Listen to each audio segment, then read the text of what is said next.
salaamaaleykum. waaw sëñ bi foo ñuy woowee. waaw maa ngi lay woowee Dakar. Dakar ay ca sa xalaat. waaw bële. waaw. man ànduma ak Bougane. faraluma Bougane. waaye dañuy wax dëgg rek te yàlla rek tax. kañ la Sénégal. lii question la bi ñuy laajte juriste yi. ñun yow rek la ñuy jóg. dañuy laajte mooy. yow rek la ñuy jóg. sëñ bi Barthélémy Dias mu ngi leen di génn. Barthélémy Dias génn na donc on est obligé de raccrocher. donc on est obligé de raccrocher. on est obligé de raccrocher.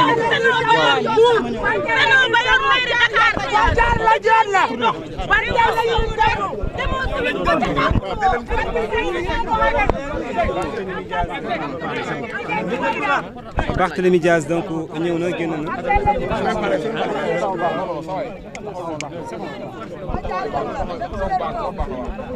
C'est bon, les gars.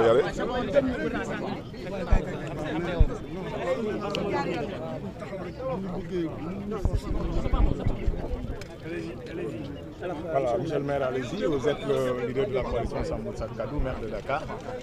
Votre commentaire par rapport justement à la décision que vient de prendre le procureur de Tambacounda.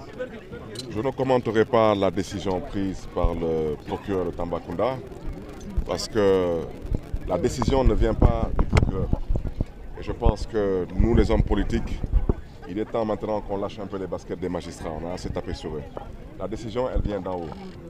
Elle vient particulièrement de celui que j'ai baptisé Mimi, qui a passé tout son temps à mentir au peuple sénégalais, qui a démontré à suffisance son incompétence et au besoin aujourd'hui qui continue à manipuler et bien sûr pour pouvoir masquer son incapacité à diriger ce pays. M. Bougane Gueye Dany est un otage du régime de Mimi. M. Bougane Gueye Dany dérange aujourd'hui le régime de Mimi. M. Bougane Gueye Dany est un candidat sur une liste validée par le Conseil constitutionnel. Vous comprendrez aisément, nous sommes lundi aujourd'hui. On veut nous faire croire que M. Bougane Gueye Dany sera présenté au juge en flagrant délit. Est-ce que quelqu'un peut croire ici que durant toute cette semaine-là, ça veut dire d'aujourd'hui au vendredi 25, qu'il n'y a pas une seule audience de flagrant délit à Tambacounda? Si c'est le cas, c'est que Tambacounda ne fait pas partie du Sénégal. Parce qu'à Dakar, il y a des audiences en flagrant délit tous les jours. S'il n'y a pas d'audience toute cette semaine à Tambacounda en flagrant délit, je le répète, Tambacounda ne fait pas partie du Sénégal. Alors, quel est l'objectif recherché, sachant que la campagne démarre le dimanche 27? On veut présenter M. Bougane Gueye Dany au juge en audience de flagrant délit le 30. Ça veut dire 3 jours après l'ouverture de la campagne. Ce n'est que du divertissement, ce sont des enfantillages, nous ne tomberons pas dans ce panneau. Nous lançons un message au peuple sénégalais. Nous lançons un message à tous ces Sénégalaises, tous ces Sénégalais qui se sont battus, corps et âme. Certains ont versé leur sang, d'autres ont été privés de liberté. Paix aux âmes de ceux qui nous ont quittés. De se mobiliser. Il y a eu trop de sang versé, trop de sacrifices consentis pour que le Sénégal revienne en arrière. La vérité aujourd'hui, il y a des gens qui sont arrivés au pouvoir il y a 7 mois de cela, avec un score mais plus qu'honorable de 54%. Et aujourd'hui, on finit de montrer leur vrai visage. Et ça, j'insiste là-dessus. Et aujourd'hui, ces gens, comme vous le saviez, avant, ils aimaient être dans la rue. C'était terrain Akapes, terrain Kharial, terrain Kermassar. Maintenant, ils préfèrent s'enfermer dans des salles. Le Grand Théâtre, Dakar Arena. Dakar Arena, vous savez, c'est 15 000 places. 15 000 places, vous devez le faire quasiment 4 fois pour avoir un seul député. Donc franchement, le mensonge, l'incompétence, la manipulation et l'incapacité, ça doit franchement arrêter. Donc c'est de ça qu'il s'agit aujourd'hui. C'est les Sénégalais qui doivent ouvrir leurs yeux. Parce que ce pays nous appartient à nous tous. Vous avez eu un espoir porté sur un parti, sur un homme. Ce parti et cet homme sont en train de vous montrer leurs limites. Si maintenant, cette élection, certains pensent qu'ils vont refroidir nos ardeurs, en arrêtant des leaders de cette coalition, ils se trompent lourdement. Vous avez vu, nous sommes venus paisiblement ici. Paisiblement, je le répète. Tout le monde l'a vu, tout le monde l'a constaté. Ils n'ont pas trouvé autre chose que d'amener des gens ici payés à 2 000 francs, 3 000 francs la journée pour chercher à nous insulter. Je préfère le leur dire pour la dernière fois. S'il y a des dérapages, c'est eux seuls qui seront responsables de ces dérapages. Parce que s'il y a une personne dans ce groupe là-bas qui me connaît très bien, c'est bien Mimi. Et il sait très bien que je ne fais pas partie de cette race d'hommes politiques qu'on menace ou qu'on intimide. Il me connaît très bien. Donc je les invite à un peu plus de lucidité, de sérénité, de faire preuve de tenue et de retenue. Parce que le combat, il aura bien lieu. Et le combat, ce n'est pas le folklore politique. Les Sénégalais sont dans leur maison, dans leur bureau, avec leur carte d'électeur. Et les Sénégalais, une chose est claire et nette, ils sont soucieux de l'avenir et du devenir de ce pays. Quel est le moral du camarade que vous avez rencontré tout à l'heure? Mais Bougane Gueye Dany est un homme politique. Il sait très bien que ça, c'est un passage peut-être des fois, malheureusement, je ne dirais pas obligatoire, mais forcé. Je lui ai seulement dit qu'il occupera la même cellule que j'ai occupée à la prison de Tambacounda il y a quasiment maintenant 13 ans de cela. Donc, comme vous le savez, la prison de Tambacounda n'est pas une prison. C'était un ancien enclos pour chevaux. Donc, je lui ai bien indiqué sa cellule. Il prendra le couloir principal. La deuxième cellule à gauche, ça sera la sienne. Voilà. Je lui ai décrit la cellule, je lui ai décrit la cour avant. Et je lui ai aussi expliqué qu'il va occuper le secteur des mineurs, des jeunes. Diar kese la wante je reste convaincu que ça sera une épreuve qui va le fortifier et il sortira grandi de cette épreuve. Ginnaaw bu ñu sant yàlla comme ni ma ko waxee bëgguma nekk fii di commenter décision procureur du Tambacounda parce que procureur du Tambacounda jëlul décision bi mi ngi bàyyeeku ci Mimi mooy ku ma leen doon wax semaine dernière mooy ku dul wax dëgg tubaab di koy menteur mooy ku xamut dara tubaab di ko woy incompétent mooy kuy dóor marteau tubaab di ko woy manipulateur mooy ku incapable tubaab di ko woy ku tële wala sax di ko woy ku tële kon nag mbokk yi lu fi am tey ñëpp xam nañ ko daanaka yokkaat nañ beneen chef d'inculpation nee nañu ba ñu pare ci refus d'obtempérer ñu daal di wax naan que Bougane dañ koy topp ci outrage à agent yéen ñëpp gis ngeen vidéo yi outrage à agent mooy daanaka da ngaa yëkkati saaga teg ko ci kaw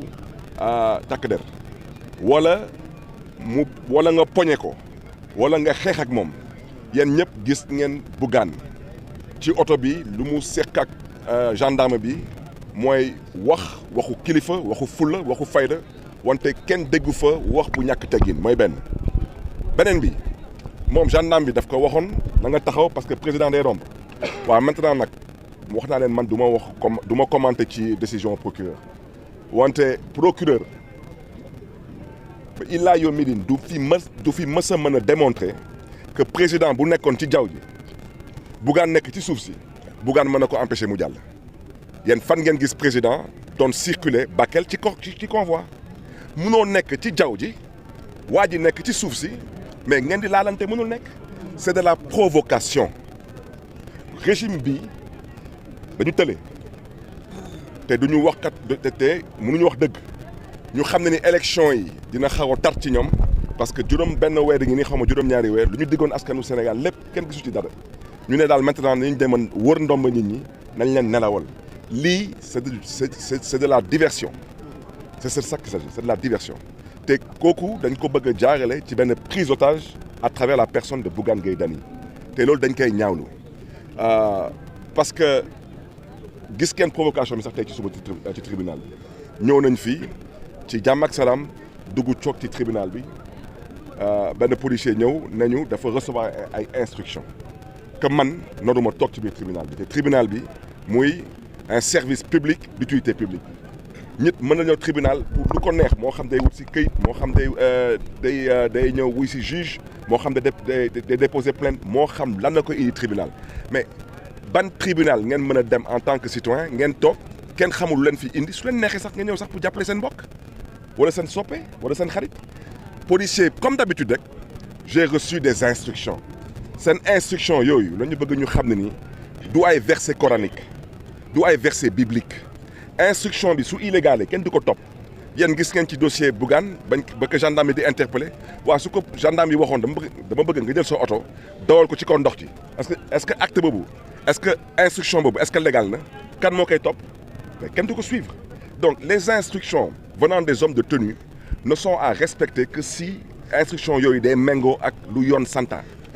plus ou moins sant mais mënu leen nekk fii benn waay nekk Dakar tëju ci bureau am xam effectivement lan la sondage yi wax te j'espère que dañu profiter ci occasion catastrophe naturelle bu am booru Bakel ak Kédougou pour ne dañuy dàqaat élection yi parce que nag ku bëgg a doon roi des arènes da ngay nangu sëgg di bëri mais munoo toog fii ne yow da nga bëgg a doon roi des arènes wante doo sëgg doo bëri moo tax yéen gis ngeen ba ñu ñëwee fii policier ba may wax génnal ma ne ko lu may bañ mooy génn di yee fitna ma génn jàmm ak salaam ay samba booy taxaw fii xaw ma lañ leen jox 2000 francs xaw ma 3000 francs ñu nekk dañ ñuy tere dox lu ñuy dox du na ngeen Bougane le 30 ngeen di ko atte yéen waa Tambacounda yéen laay waxal le 30 dinaa dellu si waa Tambacounda bu jàppalee Bougane dinañ xam nag est-ce que Tambacounda dafa am ndeyu kenn ku ko fi moom wala bàyyi kenn ku ko fi moom parce que nag am na lu kenn dul nangu Sénégal ngay nekk Sénégal nekk sa naqar di dox lu ngay dox ay nit jógee fële di la bëgg a fontoo kenn du ko fi nangu reewantu tubéy la te ragal dëkku fi comme nag na ngeen le 30 ngeen ko atte le 30 prenez toutes vos dispositions parce que nekk fii di fekk ay nit yu jógee Dakar ñëw fii ci yar ak teggin jàmm ak salaam pour jàppale seen mbokk nga ne da ngeen di ñu ko tere def da ngeen di fooyee seen xel maintenant nag tout le monde est mis devant ses responsabilités ce qui s'est passé tout à l'heure ñëpp gis nañ ko je reviens à ce que j'ai déjà dit nous soutenons Bougane Gueye Dany parce que amul lenn lu ñu mën a teg ci kaw deru Bougane Gueye Dany tey pour di ko condamner parce que tey suñu demee ba yokk ci charge yi outrage à agent mais ñun ñëpp on a vu les vidéos gisuñu fenn fu Bougane saagee agent gisuñu fenn fu Bougane poñe agent au contraire moom la ñu xotti ay yéreem donc fan la outragé ban agent te balaa may dee ñoom gis nañ que le premier chef d'inculpation bi ça ne tenait pas la route ba ñu ne dañ ko ne mu taxaw président da doon jàll waa président bu nekk ci roplaan di survoler benn zone kooku naka la mën a daje ak ku nekk ci kaw suuf si fan la ñuy jaar ba daje mënul nekk donc tout le monde sait que lii du leneen ginnaaw benn prise d'otage dañu bëgg a jàpp benn kilifa bu bokk ci coalition Sàmm Sa Kàddu pour wàññi doole coalition Sàmm Sa Kàddu loolu dañuy foy seen xel dañuy nax seen bopp parce que tey sénégalais yi ñoo xam ci ban bool la ñu bokk wante sénégalais am nañ ay bët mën nañ gis am nañ ay nopp mën nañ dégg te am nañ xel pour mën a xalaat te lu ñu doon xeex démb mooy nooteel bu ñu doon wootee yebel bu ñu doon wootee jaay doole bi ak maa tey bi moom la ñuy continuer di xeex ba tey parce que Bougane su jàllee ci Bougane ëllëg mën na doon man mën na doon Bokoum mën na doon Pape Djibril mën na doon Anta Babacar mën na doon n'importe quel autre responsable politique parce que malheureusement ça ce n'est plus une dictature rampante c'est une dictature actuellement debout même pas à genoux mais debout